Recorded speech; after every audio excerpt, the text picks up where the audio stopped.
Hello students, welcome to tuition time. I am Rajesh Verma and we are studying physics of 12th class. पिछली class में हमने देखा था convex lens से अलग अलग पोजीशंस पर ऑब्जेक्ट को रखने पर किस किस तरह की कहां पर कैसी कैसी इमेजेस बनती हैं। आज हम इसी डिस्कशन को आगे जारी रखेंगे। आज हम पहले तो देखेंगे कि अगर दो लेंसेज को कंबाइन कर दिया जाए तो क्या होता है, लेंस की पावर क्या होती है, इसके अलावा लेंस में क्या क्या डिफेक्ट्स हो सकते हैं और लेंस की मैग्नीफिकेशन पावर क्या होती है। तो ये स्टार्ट करते हैं आज की क्लास। पहले हम एक टॉपिक लेते हैं सिंपल सा, linear magnification produced by a lens. Linear magnification of a lens. Linear magnification M is the size of image divided by the size of object. M is size of image I divided by size of object O. Let's consider a convex lens. This is the optical center. This is focus F on one side, इतने ही distance पर दूसरी तरफ भी focus बनाते हैं।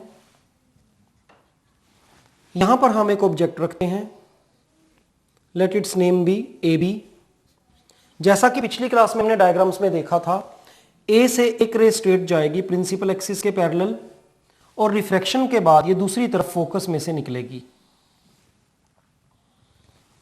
दूसरी ray optical centre में से पास होगी और सीधी चली जाएगी। ये दोनों रेज एक पॉइंट पर मिलेंगी। ए के कॉरस्पॉन्डिंग हमें एक पॉइंट ऑब्टेन होगा, इसको हम कहेंगे ए डैश। तो ये हमारी इमेज बन जाएगी। The image is A dash B dash.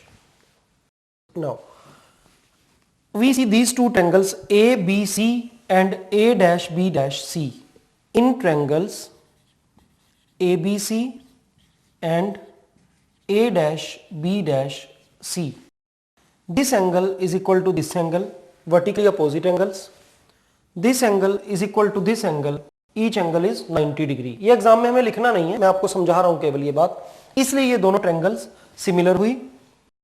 Triangle ABC is similar to triangle A dash B dash C, and in similar triangle sides are in same ratio. Hence sides are in same ratio.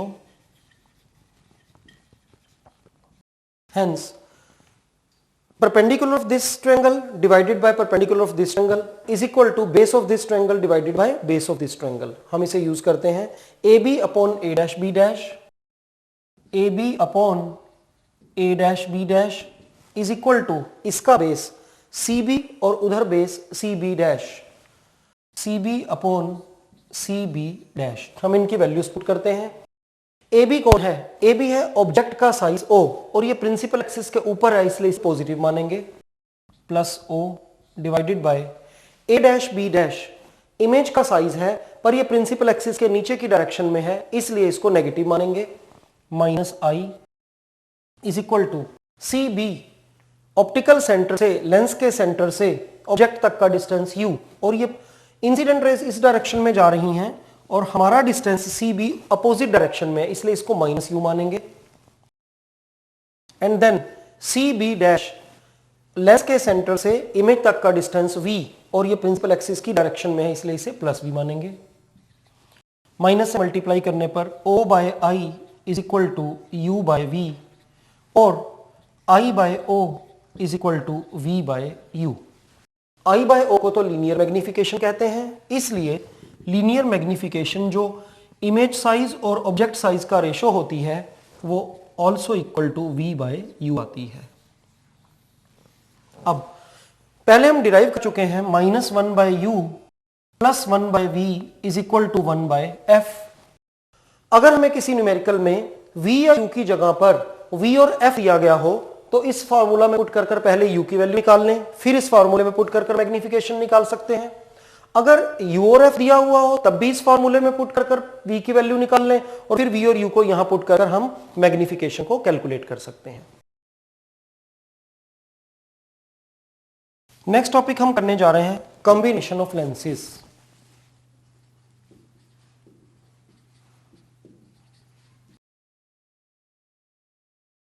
अगर दो lenses को पास पास रखें, साथ साथ रखें, तो क्या होता है? ये हमारा एक कॉन्वेक्स लेंस, इसकी फोकल लेंथ है f1 और बिल्कुल इसके साथ टच करते हुए हमने एक दूसरा लेंस रखा, इसकी फोकल लेंथ हम मानेंगे f2।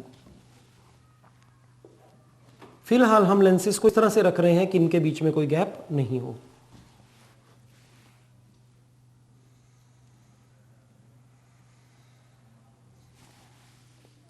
This is the common principal axis. यहां है हमारा ऑब्जेक्ट, ऑब्जेक्ट से एक रे चलकर पहले इस फर्स्ट लेंस पर गिरती है और ये लेंस, कॉन्वेक्स लेंस, रे को कन्वर्ट करेगा, प्रिंसिपल एक्सिस की तरफ मोड़ेगा। ये रे सीधा जाने की जगह इधर को मुड़ जाएगी और अगर ये सेकंड लेंस रास्ते में नहीं आता तो ये रे ऐसे चली जाती और प्रिंसिपल एक्सिस के साथ चलने वाली रे को इस पॉइंट पर मिलती और यहां पर इमेज आई डैश बनती। पर ये लेंस इस रे को और ज्यादा कन्वर्ज करेगा, ये रे प्रिंसिपल एक्सिस की तरफ और ज्यादा मुड़ जाएगी और ये ऐसे ना जाकर थोड़ा सा और इधर मुड़कर डिविएट होकर यहां पर स्ट्राइक करेगी, इस रे को इंटरसेक्ट करेगी, यहां पर रियलिटी में इमेज आई बनेगी।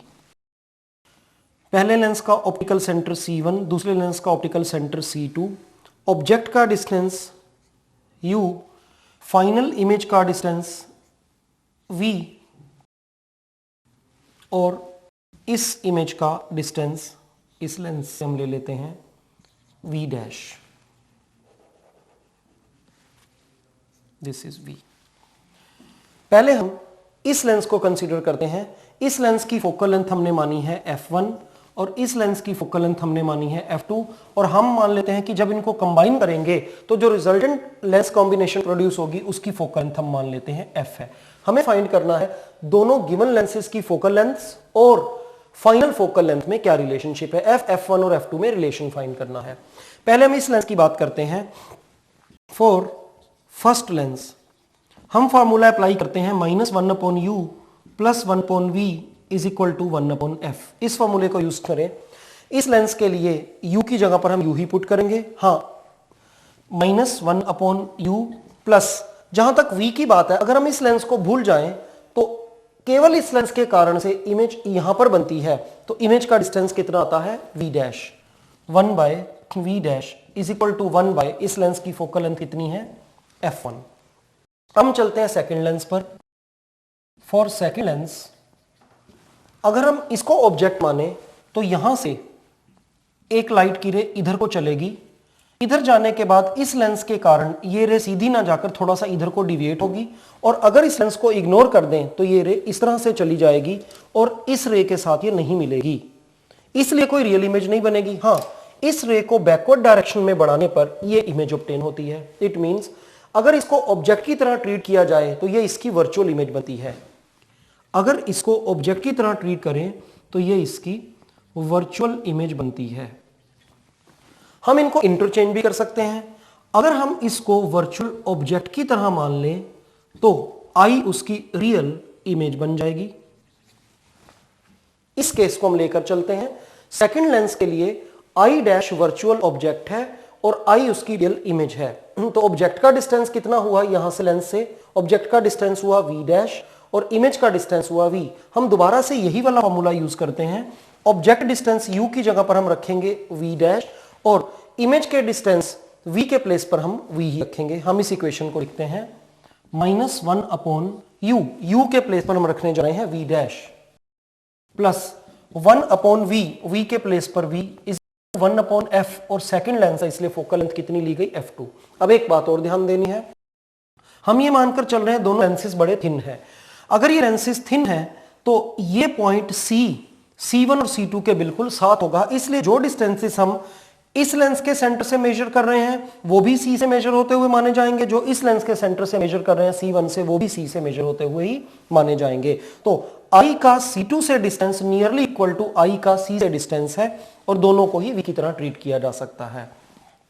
This is equation number 2 and ये जो पहले हमने लिखी थी ये थी इक्वेशन नंबर 1 और 2 को ऐड करने पर एडिंग इक्वेशंस 1 एंड 2, पहली हमारी इक्वेशन ऑब्टेन हुई थी 1/u + 1/v dash is equal to 1/f dash और दूसरी इक्वेशन है -1/v dash plus 1/v is equal to 1/f2, ये f1 था। ऐड करने पर ये वैल्यूज कैंसिल हो जाएंगी, रिजल्ट निकलेगा -1/u plus 1/v is equal to 1/f1 plus 1/f2। अगर हम इन दो लेंसेज को एक लेंस की तरह ट्रीट करें तो उस एक लेंस के केस में ऑब्जेक्ट u डिस्टेंस पर होगा, इमेज v डिस्टेंस पर होगी और लेंस की फोकल लेंथ को खाली f बुलाया जाएगा। इस केस में for single lens -1/u plus 1/v is equal to 1/f, इन दोनों रिजल्ट्स से 1/f is equal to 1/f1 plus 1/f2। This is a relationship between focal length of two lenses and the focal length of the resultant lens. इस case में हमने माना था दोनों lenses के बीच में कोई डिस्टेंस नहीं है। हाँ, अगर दोनों लेंसेज के बीच में कुछ डिस्टेंस हो तो इस रिजल्ट में थोड़ी सी मॉडिफिकेशन कर देते हैं। उस केस में this is first lens having focal length f1, this is second lens having focal length f2 and the distance between their centers is x. In this case the final focal length is given by the formula 1/f is 1/f1 plus 1/f2, पहले ही की तरह जो हमने अभी derive किया था। हाँ, -x upon f1 f2। तो ये और ये दो फॉर्मूला यूज कर हम न्यूमेरिकल्स को सॉल्व कर सकते हैं। नेक्स्ट टॉपिक हम करने जा रहे हैं पावर ऑफ अ लेंस। एक लेंस की पावर उसकी फोकल लेंथ के रेसिप्रोकल को कहते हैं। So power of a lens is reciprocal of its focal length. अगर फोकल लेंथ को मीटर्स में लें तो पावर्स डायोप्टर्स में आती है।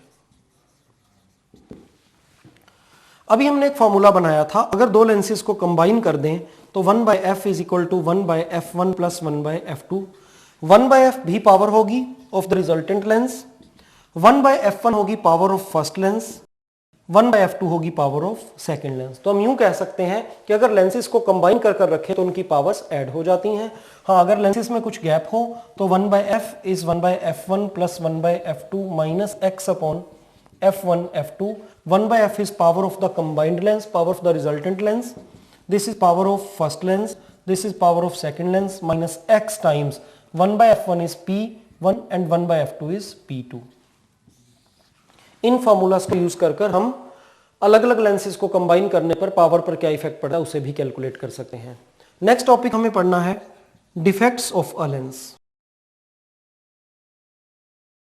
हमने लेंस मेकर फॉर्मूला की डेरिवेशन करते समय कुछ एजम्पशंस ली थी। उनमें से एक एजम्पशन ये थी कि हमारा लेंस बहुत थिन है, दूसरा लेंस का एपर्चर बहुत छोटा है और ऑब्जेक्ट्स पॉइंट ऑब्जेक्ट्स हैं, प्रिंसिपल एक्सिस पर लाई कर रहे हैं। प्रैक्टिकली ऐसा कुछ भी नहीं होता। आमतौर पर हमारा लेंस काफी बड़ा होता है।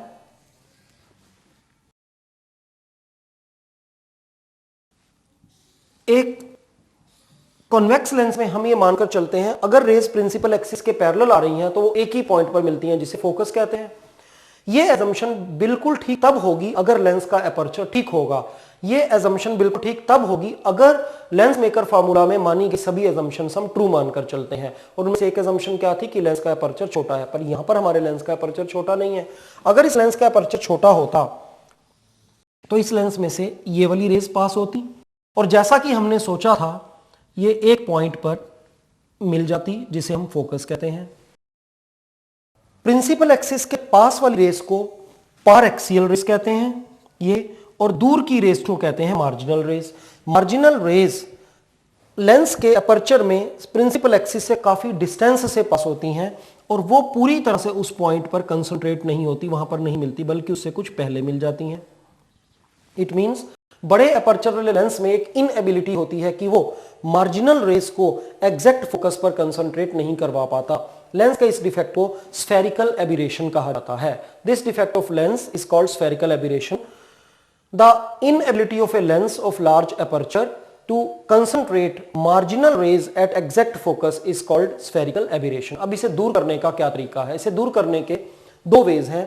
पहला तो रास्ता यह है कि हम इन रेस को रोक दें, इन रेस को काट दें, इन रेस को आगे जाकर लेंस तक पहुंचने ही ना दें। इसके लिए हम रास्ते में कोई रुकावट यूज करेंगे, इन्हें कहा जाता है stops. Spherical aberration can be removed और reduced by use of stops. Second ये हो सकता है कि एक कॉन्वेक्स लेंस को यूज करने की जगह हम दो प्लेनो कॉन्वेक्स लेंसेस यूज करें और इन लेंसेस को इस तरह से एडजस्ट करें कि जो डिविएशन हो रही है वो दोनों लेंसेस के द्वारा इक्वली शेयर की जाए। Spherical aberration can be removed और reduced in two ways, number 1 by use of stops and number 2 by using two plano convex lenses in place of one convex lens and adjusting them in such a way that deviation is shared by the two parts equally। इस method को avoid इसलिए करेंगे कि अगर इसको use करेंगे तो काफी सारी रेस लेंस तक नहीं पहुंचेंगी, ये लेंस तक पहुंचने से रुक जाएंगी, कट जाएंगी और इमेज की जो इंटेंसिटी है वो कम हो जाएगी। एक बात और, स्फेरिकल एबरेशन से होता क्या है, सभी रेस एक पॉइंट पर नहीं मिलती, रेस आगे पीछे मिलती है और इमेज हमारी शार्प नहीं बनती, क्लियर नहीं बनती, बल्कि फजी इमेज बन जाती है। नेक्स्ट टॉपिक हम पढ़ने जा रहे हैं real and apparent lengths of a day, या हम यूं कह सकते हैं कि हम लेंथ ऑफ अ डे को स्टडी करने जा रहे हैं। Consider this as our earth and a person is standing at this position. इस पर्सन के लिए ये लाइन होराइजन कहलाएगी। जब सन होराइजन से नीचे होगा तो इस पर्सन को नजर नहीं आएगा।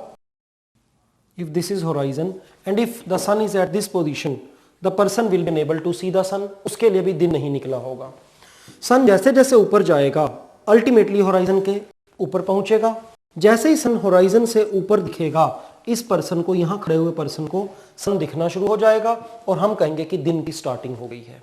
अब यहां एक बात नोट करने वाली है, अर्थ के आसपास एटमॉस्फेयर है, एटमॉस्फेयर में बड़ी सारी गैसेस हैं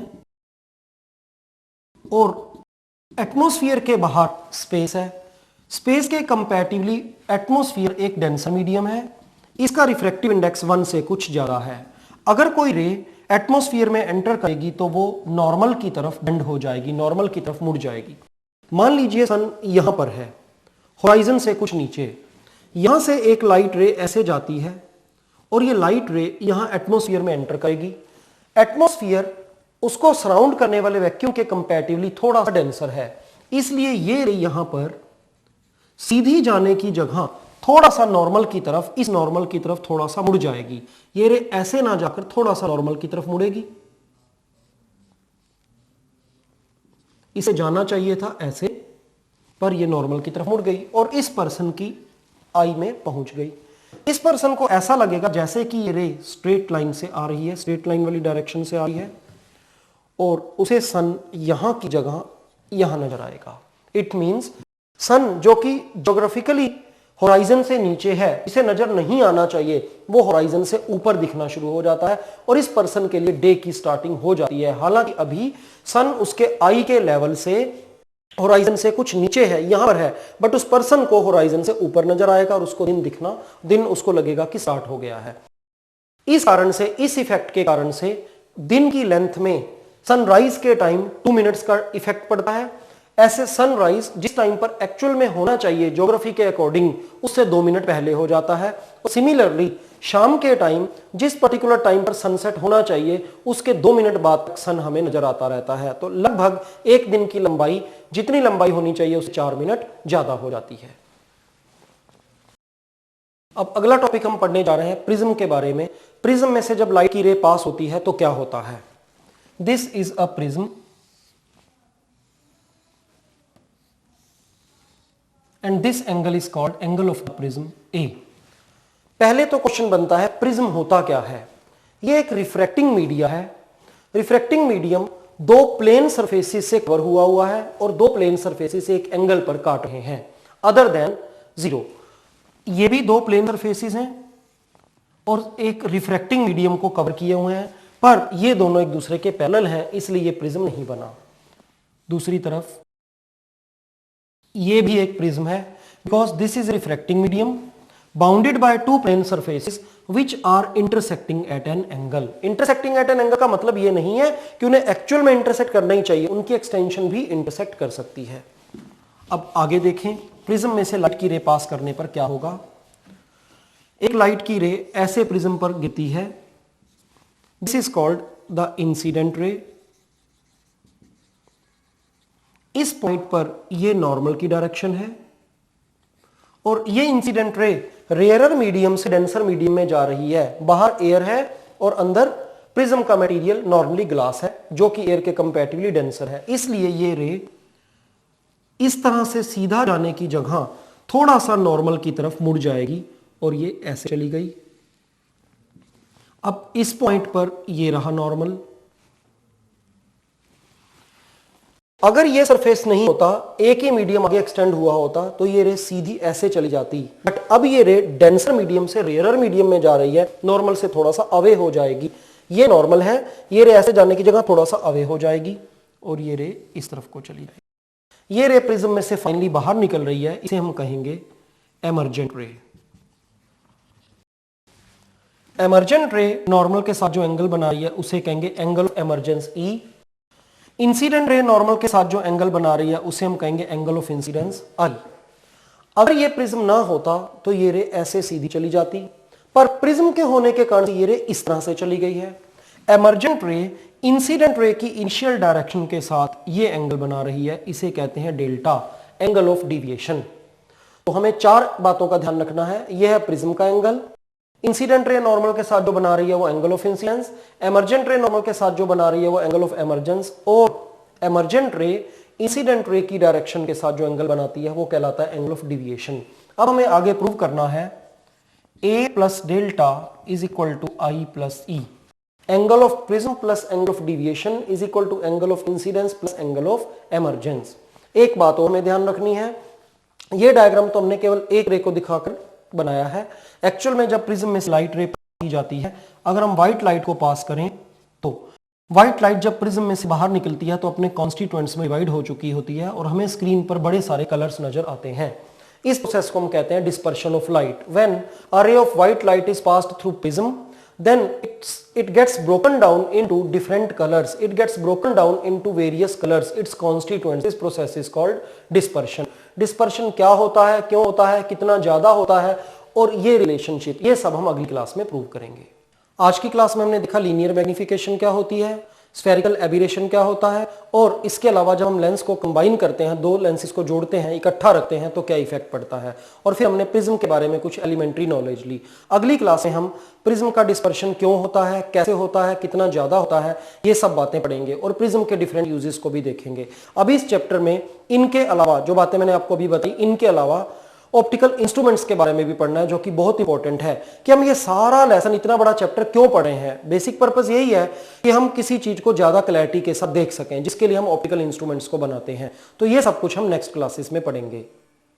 नेक्स्ट क्लास में हम फिर मिलेंगे, तब तक के लिए गुड बाय।